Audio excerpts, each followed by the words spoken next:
Hello everybody and welcome to another episode of the Chain Gang. My name is Jurgen Moors, and for those who've been following the Chain Gang, you know that we have started our pod discovering the world wonders of Web3. And we already discovered 3, and today we will look at number 4, and these are cryptocurrencies. Now, what is a cryptocurrency? Also referred to as the future of money, yeah? But basically it is a digital or virtual currency, yeah? Where cryptography is used for security reasons. It operates on the blockchain, meaning it's decentralized as well. All transactions are recorded, are transparent, all is done on the network. Basically, it is not issued by a government or by a central bank. Yeah? So what is it? Works on the blockchain.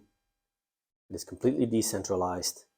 It is digital in nature, meaning all cryptocurrencies have no physical component. You cannot hold it in your hand like a euro, for instance, or a dollar. You can digitize them, and then you have both the physical and the digital aspect. In the case of cryptocurrencies, this is not the case yet. And it is, of course, because it's blockchain based, there's a high level of security, and because of the cryptography and the transparency in there. Now, what is it not? Because that's also very important to know. What is it not? At the moment, cryptocurrencies are not widely accepted. You know, some countries are working with it, some regions sometimes, some companies. But it's not like it's everywhere accepted and everybody is using cryptocurrency. It's definitely not the case for now. It is also not completely anonymous, but sometimes people say. And a certain wallet, a digital wallet, can be anonymous, but it's always linked to a certain account or a certain person.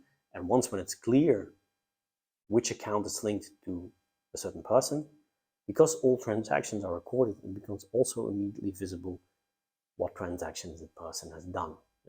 So where your bank account is only visible for you, for your bank, and maybe the government if they ask for it, in case when you have a digital wallet and it is known that that wallet is yours wallet, then everybody can see every small transaction that you do. It's very, very transparent.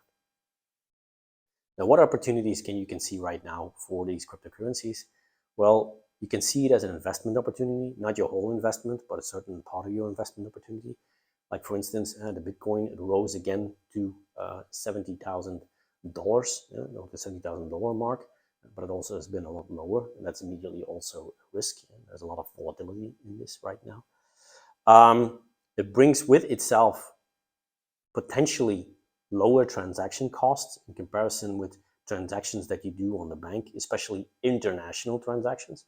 But like I said, not necessarily, but depending on when you do the transaction, and what type of transaction and what type of blockchain you use, you also need to pay gas fees, and they can be substantial, as you know from an earlier episode of the blockchain. And last but not least, for those people who do not have access to the bank system right now, this is an alternative. So a certain amount of financial inclusion is also possible.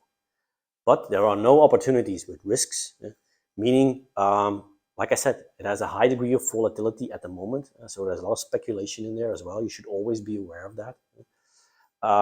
There are certain security risks. Nothing is perfectly safe. If your wallet for one or another way, your digital wallet gets hacked, they also might steal your cryptocurrencies that are in there. That is possible. And maybe this is one of the biggest hurdles for a lot of people right now, is there are still a lot of regulatory uncertainties, because a lot of regions, countries, they are experimenting, companies are experimenting, like I said before, but there's no clear regulation yet, and a lot of the regulatory aspects are still in development. So this might also hypothesize what will happen in the future.